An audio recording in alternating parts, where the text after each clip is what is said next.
Gênesis, capítulo de número 2, versículo 24. Gênesis é o primeiro livro da Bíblia, fala sobre o princípio, né? Princípio, Gênesis, capítulo de número 2. Eu vou ler só um versículo. Se você não conseguir encontrar, porque a luz está apagada, não tem problema, eu vou ler aqui para vocês, tá? Diz assim: portanto, deixará o homem ao seu pai e à sua mãe, unir-se-á à sua mulher, e serão uma só carne. Vamos lá? Você pode ler comigo? Eu vou falando, eu falo, você vai repetir, tá? Diga assim: portanto, deixará o homem ao seu pai e à sua mãe, e unir-se-á à sua mulher, e serão uma só carne. Todos digam amém. Vamos fazer uma breve oração. Você pode fechar os teus olhos. Senhor, fala conosco nesta noite, pela tua palavra, pelo teu Espírito Santo. Fala a nossa alma, fala o nosso ser. Precisamos muito ser ministrados por ti, Senhor. Ministra teu querer, a tua vontade às nossas vidas, em nome de Jesus. Amém e graças a Deus. Vamos aplaudir o Senhor bem forte. Graças a Deus. Queridos, é um texto bem conhecido. Gênesis 2 fala o segundo relato da criação do homem, né? Do ser humano. Nós temos dois relatos da criação. Diga-se de passagem, dois relatos que são diferentes.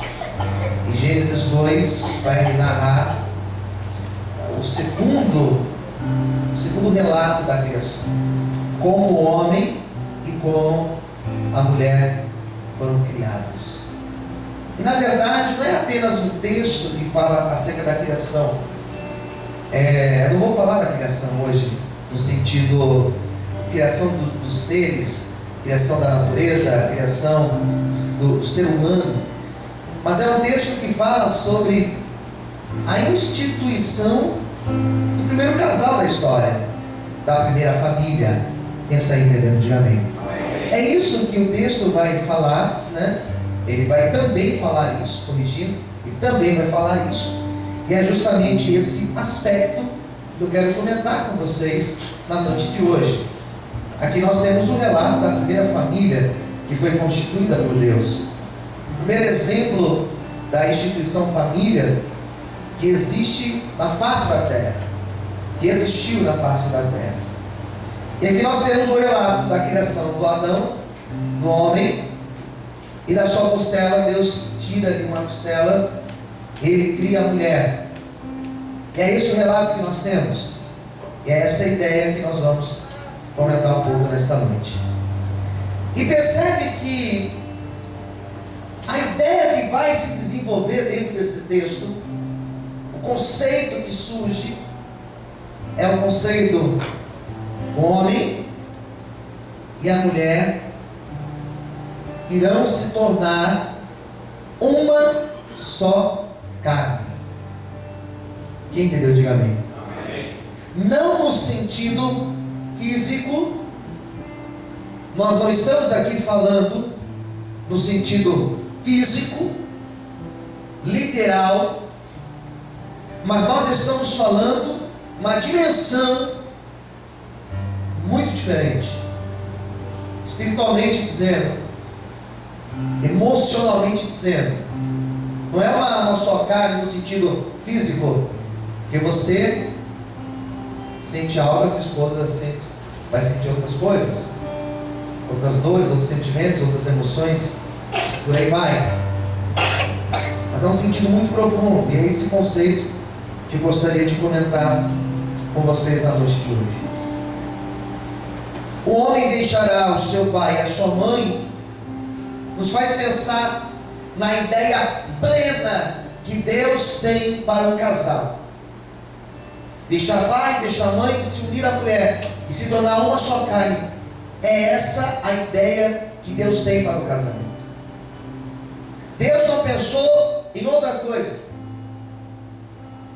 Deus não pensou em nada diferente disso. Ele pensou isso: deixar o pai, a mãe, o homem, unir com a mulher, se torna uma coisa só. Foi isso que Deus pensou para o casal, para o casamento.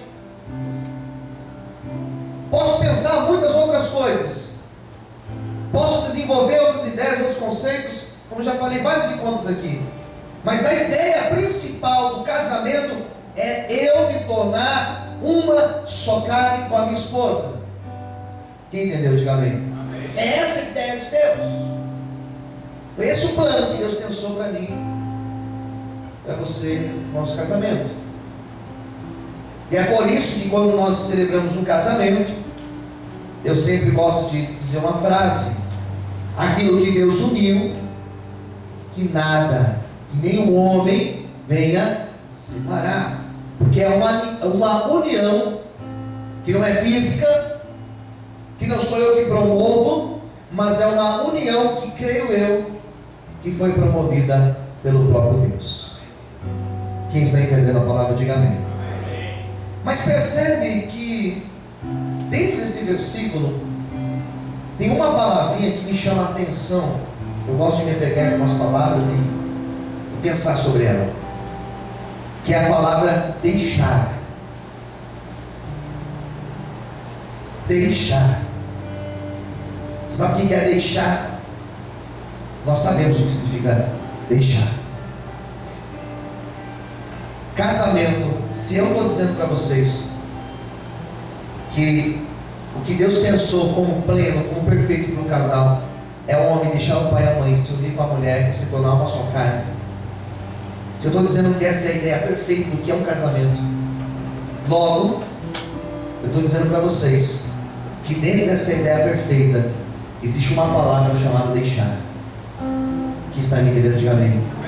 E essa palavra deixar é uma palavra que a gente precisa expandir para compreender melhor o seu sentido. Deixar fala de renúncia. Deixar fala de abrir mão. Deixar fala de uma lógica muito simples, de que quando eu assumo algo, eu deixo de ser outra coisa. Se eu sou casado, necessariamente eu deixei de ser, vamos lá comigo, se eu sou casado, necessariamente eu deixo de ser solteiro. E também solteira. É uma lógica. Tem outro princípio. Se eu entrei, significa que eu não estou mais lá fora. É uma lógica que deve seguir o conceito do casamento pleno, o casamento perfeito, no conceito que Deus constituiu lá no começo da história, lá em Gênesis capítulo 2, no seu versículo 24. Não tem outro caminho. Casamento é deixar alguma coisa. E o problema está, quando eu caso, eu não quero deixar nada. O problema está quando eu assumo o compromisso do matrimônio e na minha cabeça ainda não entrou a ideia que eu vou ter que deixar algumas coisas. Vou deixar de ser solteiro. Eu vou deixar de ter a minha opinião como a única opinião importante na minha vida. Eu vou ter que deixar outras coisas. Eu vou ter que deixar alguns convívios. Eu vou ter que deixar. E eu não quero ser um pastor chato, gente. Eu não quero ser um pastor inconveniente aqui nessa noite e chovendo molhado. Mas eu tenho encontrado muitos casais com sérios problemas, porque ainda não entendeu que é preciso deixar algumas coisas para viver o matrimônio. Alguns casais ainda não entenderam que se uniu à mulher, que se uniu ao homem, e hoje não é sozinho, hoje tem uma outra carne, alguém com você. E aí tem surgido muitos problemas. Deixar significa que eu vou ter que assumir uma outra veste. veste, uma outra vestimenta, um outro comprometimento. Deixar significa que eu vou assumir um outro caráter. Deixar significa que eu vou assumir uma outra postura. Eu não penso mais só em mim.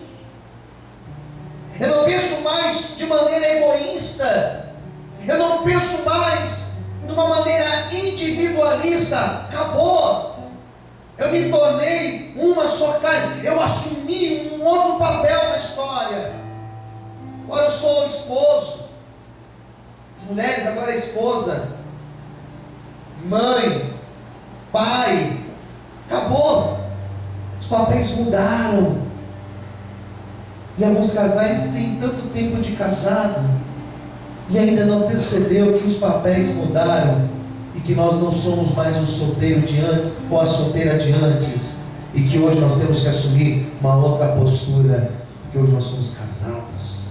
Quem está entendendo, diga amém. Amém. Então existe um deixar. Casamento, gente, não tem conversa. Existe um deixar necessário. Existe um não. Existe uma renúncia. Existe um compromisso assumido que vai te trazer muitos benefícios, que vai te trazer coisas maravilhosas e também necessariamente vai te trazer muitos desafios.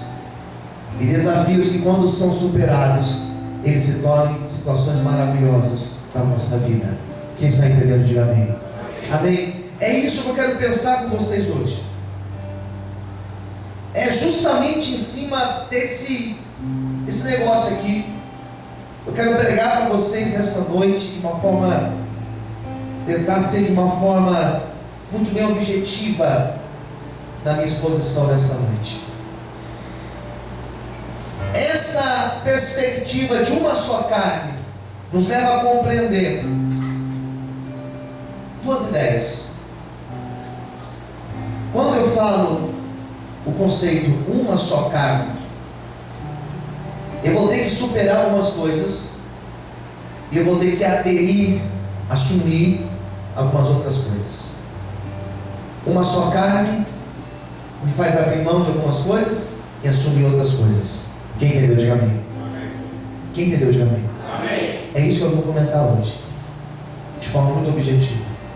Primeira coisa, quando eu assumo o papel, o conceito da ideia, uma só carne com minha esposa, eu preciso superar, abrir mão de toda e qualquer postura egoísta.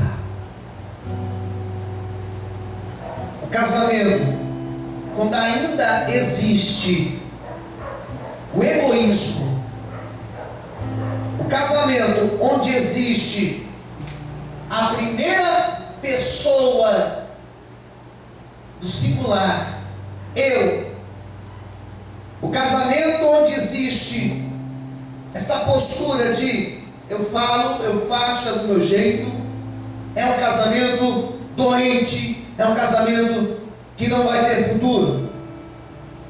Porque o egoísmo é uma das piores doenças do ser humano, sobretudo o ser humano que é casado. Porque a pessoa que tem um papel egoísta é aquela pessoa que só pensa nela, e ela só vive para ela. Ela só pensa no seu bem-estar, ela só pensa no seu prazer, ela só pensa no seu conforto, ela só pensa em estar bem, e o outro não me importa muito. Então essa postura egoísta tem levado muitos casamentos à ruína. É difícil lidar com gente egoísta. É difícil lidar com pessoas que não têm facilidade de olhar para o outro. É difícil lidar com gente assim. Agora imagine ser casado com alguém assim. O quanto é difícil. E nós cantamos aqui hoje, né? Sou humano, não consigo ser perfeito. reconhecemos que nós não somos perfeitos. E talvez você tenha essa dificuldade de olhar para a esposa que Deus te deu, ou para o esposo, e pensar nele, e pensar nela, se pôr no lugar dele, se pôr no lugar dela. Percebe que eu estou desenvolvendo um conceito aqui com vocês. Ambos se tornaram, o que diz a Bíblia? Uma só carne. Se eu sou uma só carne com ela, nós não podemos ter individualidades, nós não podemos ser egoístas. Se eu sou uma só carne aqui com ela, peraí, se aqui está triste, aqui vai me afligir também. Se aqui chorar, aqui vai me afligir também, porque eu não sou egoísta.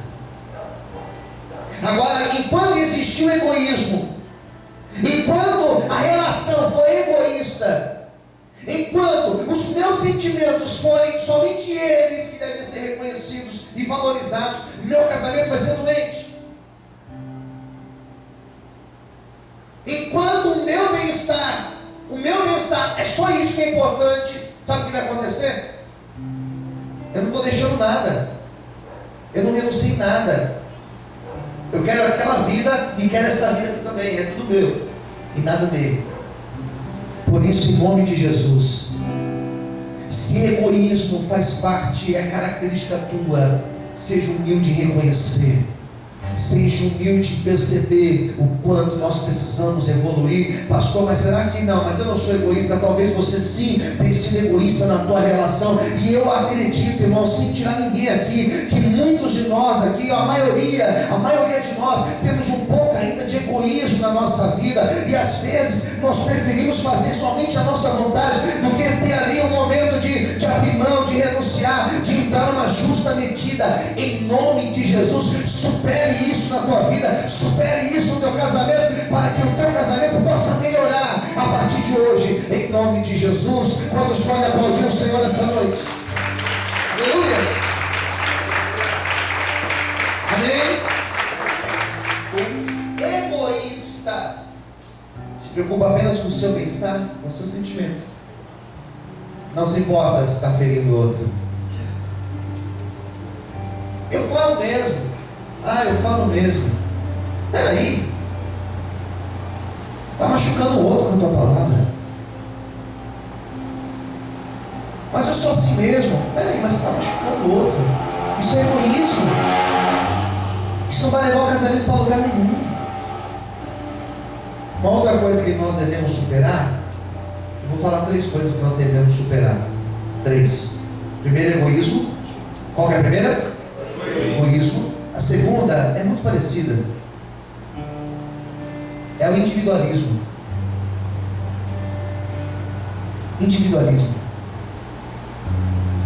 É o meu sonho, é o meu projeto, é o que eu quero,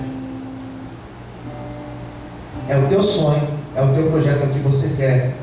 Problema seu. Às vezes nós somos individualistas das nossas relações. Às vezes nós apenas agimos. Eu penso que o egoísmo está muito mais ligado aos sentimentos, né? Ao bem-estar. Mas o individualista é muito mais ligado às ações. E o individualista é aquela pessoa, vou dar um exemplo. Imagine só uma pessoa, um casal deitado e dormindo. Por favor, gente, não sei nem se eu dou esse exemplo. Alguém talvez vai usar isso em casa. Você é individualista, né? Mas eu vou dar um exemplo. Posso dar, queridos? Vocês são maduros aqui? É nada. Temos aqui que é só o sangue. Tacar a bolinha de papel no outro, não sei como é que é. Mas o individualista é aquela pessoa: eu estou com frio, me dá aqui essa coberta. Mas vou morrer de frio aqui, é problema seu. Quem entendeu? Diga amém. É problema seu. É aquele negócio, só tem um pãozinho. O individualista, o que ele faz? Ele come o quê? Ele come o quê? Sozinho. Individualista. Se não for individualista, o que faz? Vamos cortar aqui. Vamos cortar. Vamos dividir no meio. Ou então só um pouquinho maior para mim, que se eu falar com você. Lá em casa não é assim não. Lá em casa não é certinho, né? Mas imagine só o individualista. É meu. Eu estou com fome. Mas a esposa, mais uma esposa. Problema dele. Não é problema dele. Uma só carne deixa de ser problema dele. E passa a ser problema nosso. Aí tem um desafio. Aí tem um desafio chamado um desafio sociológico. Nós vivemos, eu estudei um pouquinho essa tarde sobre a Revolução Feminina, século XIX. Foram 3 ondas da Revolução Feminina. Sobretudo quando a mulher começa a lutar pelos seus direitos. Eu acho isso maravilhoso, muito bárbaro, válido. E eu acho que realmente as mulheres, elas têm os direitos de igualdade com os homens. Somos iguais perante Deus, perante a obra da criação de Deus. Quem concorda, diga amém. Mas isso trouxe um problema muito sério. Porque se por um lado nós tínhamos um problema do homem se achar superior à mulher, eu acho isso muito ruim, algo que deve ser superado. Também existe o contrário, a mulher querer assumir um papel também que não é necessário, porque nós somos iguais. Nós somos iguais perante Deus, nós somos iguais perante a sociedade. Mas isso também trouxe muitos problemas, porque muitos trouxeram para o seu casamento, desde lá de trás. Eu falei do século XIX, nós já estamos no século XXI. Mas isso desde lá de trás trouxe um sério problema para os casais. Individualismo. Eu vou correr atrás daquilo que eu quero. Eu vou lutar por aquilo que eu quero. E tem um texto em Eclesiastes que eu amo ministrar em casamentos. Talvez casamentos que eu fiz aqui eu usei esse texto, que fala que melhor em 2 trabalharem do que um apenas, que tem melhor paga no seu trabalho. Ou seja, se 2 trabalham juntos, sem individualidade, no mesmo objetivo, alcançam o resultado mais rápido. Mas muitos casais ainda não entenderam isso. E cada um puxa a corda para o seu lado. E tem muitos casamentos se desfazendo por causa desse sentimento individualista. O que nós podemos fazer, pastor? Unir os propósitos. Somos diferentes, pensamos diferente, temos ambições diferentes, temos sonhos diferentes. Na verdade não deveria ser assim, porque se nós somos uma só carne, meu sonho é teu sonho, teu projeto é teu projeto, o teu desejo é o meu desejo. Eu supero o individualismo, eu supero o egoísmo, e eu de fato vivo o que o texto diz, uma só carne. Nós vamos batalhar juntos, e batalhando juntos nós vamos alcançar o objetivo juntos. E a vitória não é minha, a vitória ela é nossa. A conquista não é minha, a conquista ela é nossa. Então eu não quero pisar na minha esposa, então a minha esposa não quer pisar em mim. Nós caminhamos juntos, porque nós somos iguais perante os olhos de Deus. Olha que coisa maravilhosa. Será que você pode aplaudir o Senhor por isso? Amém? Então tem que superar o egoísmo, superar o que nós chamamos de individualismo. E nós temos que superar todo modo de vida incompatível com o que significa ser casado. Agora eu sou casado, Agora você é casada. Posso ouvir um amém? Tem que superar. O estilo de vida solteiro não cabe para animais. Eu não estou falando aqui, gente, de farra. Seria muito raso se eu falasse isso. De farra, de sair, de ficar aí, né? Estilo Wesley Safadão, né? Namorando todo mundo. Não é isso. É superar. Correr sozinho, sonhar sozinho, projetar sozinho. Não dá a satisfação dos meus projetos e sonhos para minha outra pessoa. É superar isso. Ser uma só carne é mudar o meu estilo de vida e entender que agora as nossas ideias, nossos sonhos, projetos, nosso dia de hoje, nosso dia de amanhã, o nosso futuro, ele necessariamente deve ser compartilhado. Porque agora nós somos uma só carne. E esse papel nós vamos assumir em nome de Jesus.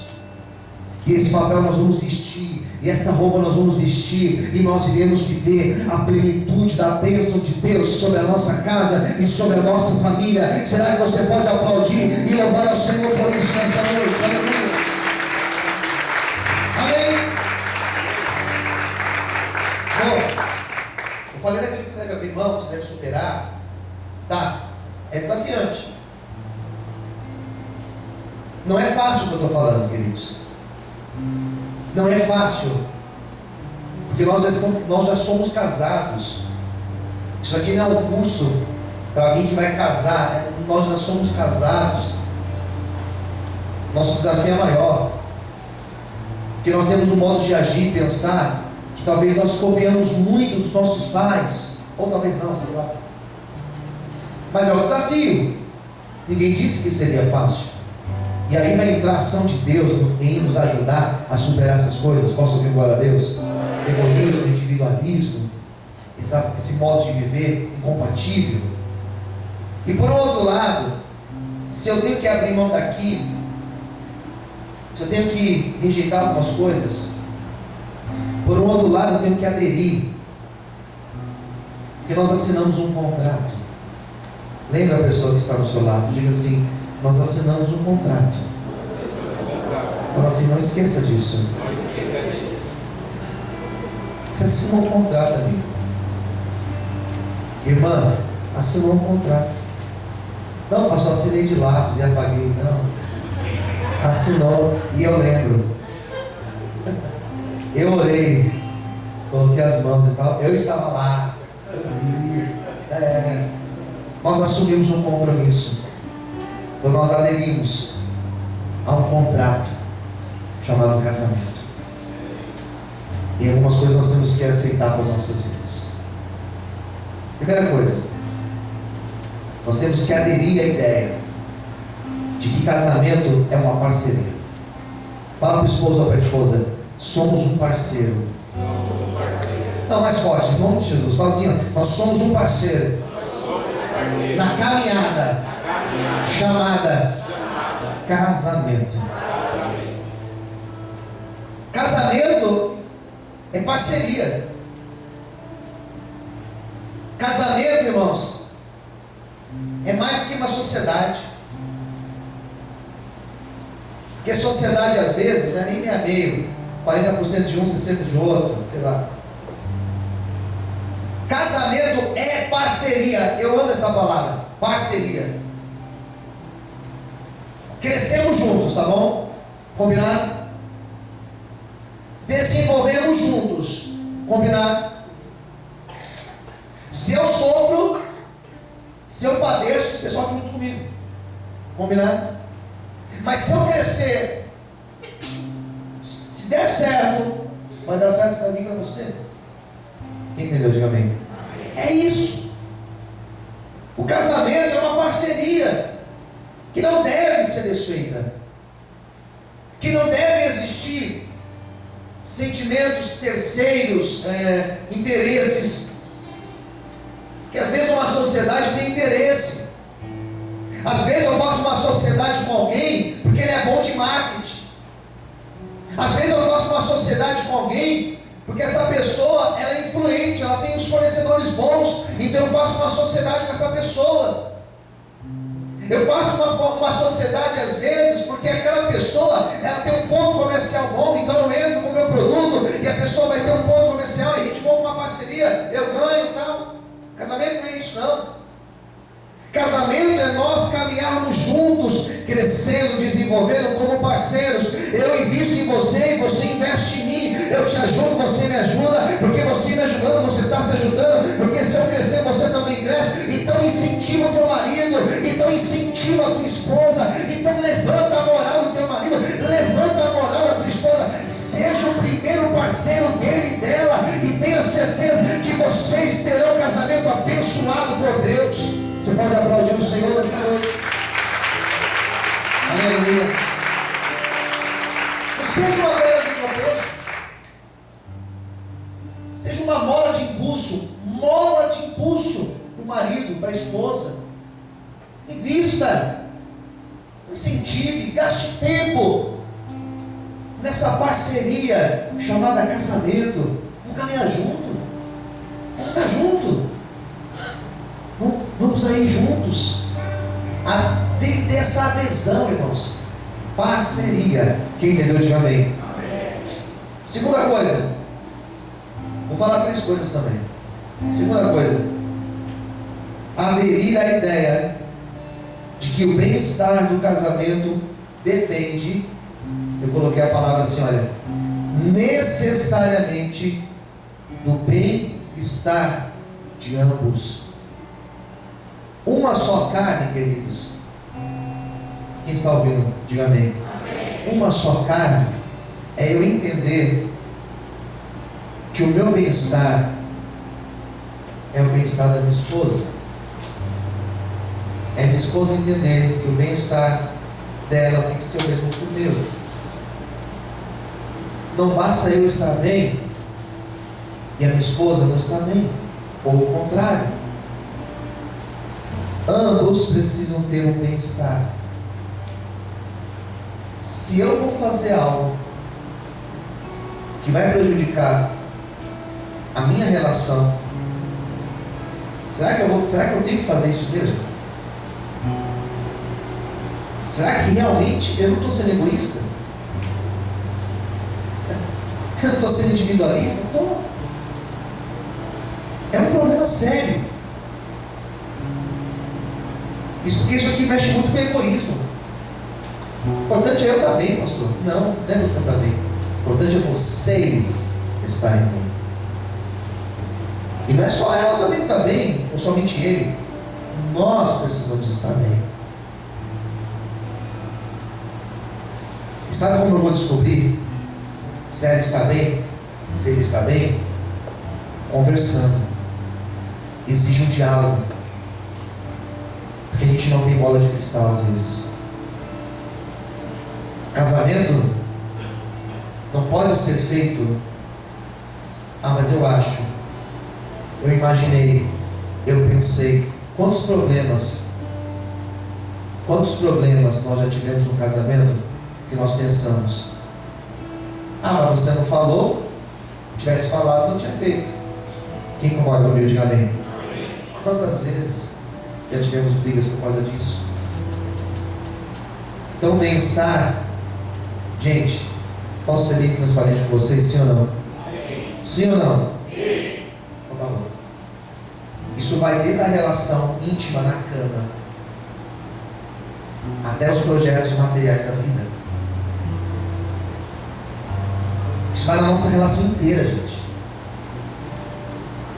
Bem-estar tem que ser em tudo.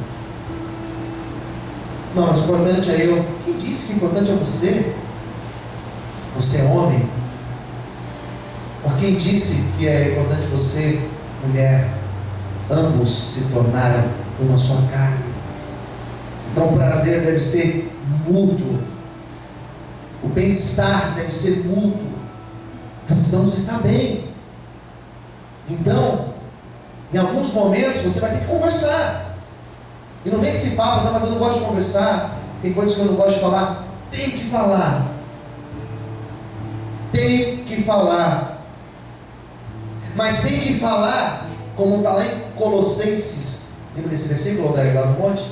Colossenses foi 4, né? 5. A palavra tem que ser temperada, tem que saber como falar. Não é falar batendo o pé, batendo a mão na mesa, conversando. Vamos chegar num acordo aqui. Quem entendeu, diga amém. Bem-estar para mim, para você, desde a vida íntima, na cama, até nos projetos, até nos sonhos, até na educação dos filhos. Isso aqui é uma coisa maravilhosa, quando a gente consegue aderir a essa ideia. E em terceiro e em último lugar, aderir ao equilíbrio. Aderir ao equilíbrio e saber que o casamento, da mesma forma que eu e você somos formados de corpo, alma e espírito, existe uma tricotomia no casamento. Existe uma tricotomia no casamento. Casamento, existe o lado físico. Quem entendeu? Diga amém. Físico, o lado emocional e o lado espiritual. O lado físico é o lado material, carnal. Nosso corpo, nossas necessidades como homem, como mulher. A necessidade que a tua esposa tem, que o teu esposo tem, que você sabe qual é. Talvez de ouvir, talvez de ser tocado, talvez de receber uma palavra. Todos nós sabemos que nós somos casados. Existe uma necessidade também muito ligada à emoção. As mulheres às vezes têm alguns problemas de hormônios, e nós homens, olha, nós temos um lugar reservado nos céus. Quem concorda, diga bem. Gostei também. Temos um lugar reservado nos céus. Você pode aplaudir o Senhor bem forte. Aleluia. Temos ou não temos? É comigo. Temos um lugar reservado nos céus. E tem alguns homens que vão ter um lugar muito reservado lá no céu. Vem aqui, rapaz. Você, olha, você é vencedor. Toma esse troféu aqui, ó. Toma essa bênção aqui. Eu nem vou falar de sogra, nem vou falar dessas coisas, não. Mas voltando, a satisfação emocional necessária para o casamento, queridos. Precisamos estar bem fisicamente, corpo e mente. Satisfação física. Somos casados, tem que ter a satisfação física entre o homem e entre a mulher, de forma equilibrada, bem-estar dos dois. Isso é muito bom. Existe também a necessidade emocional. E é bom quando o casal se conhece a tal ponto de saber que o cara não está bem hoje, ela não está bem, eu vou ajudar, vou conversar, eu vou abraçar, eu vou acolher. Às vezes eu só vou ficar aqui no lado em silêncio, eu vou ajudar essa pessoa só com o meu silêncio. E existe uma necessidade espiritual que eu acho muito importante, que é você segurar na mão do teu esposo, da tua esposa, e você separar um espaço da vida de vocês para trazer Deus para o casamento. Quem entendeu, diga amém. Eu não estou falando aqui do seu devocional, da sua intimidade com Deus. Ambos se tornaram uma só carne. Então eu tenho que ajudar a minha esposa, ajudar o meu esposo nos seus momentos difíceis. Eu tenho que orar por ele, eu tenho que ser uma bênção para ele, eu tenho que estar junto com ele nos seus momentos, orando, clamando a Deus. Mulheres, orem pelos seus maridos.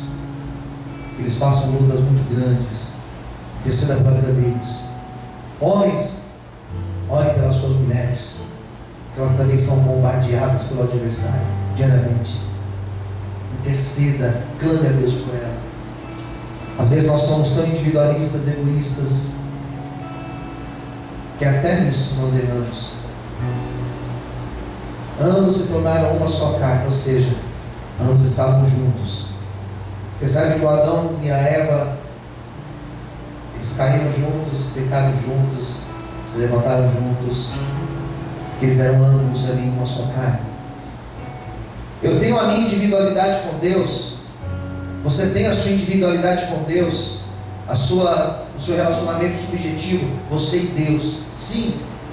Só que nós somos casados, e a partir do momento que nós casamos, assumimos o papel de edificar a nossa casa, de ser o sacerdote do nosso lar, de estar juntos na presença de Deus.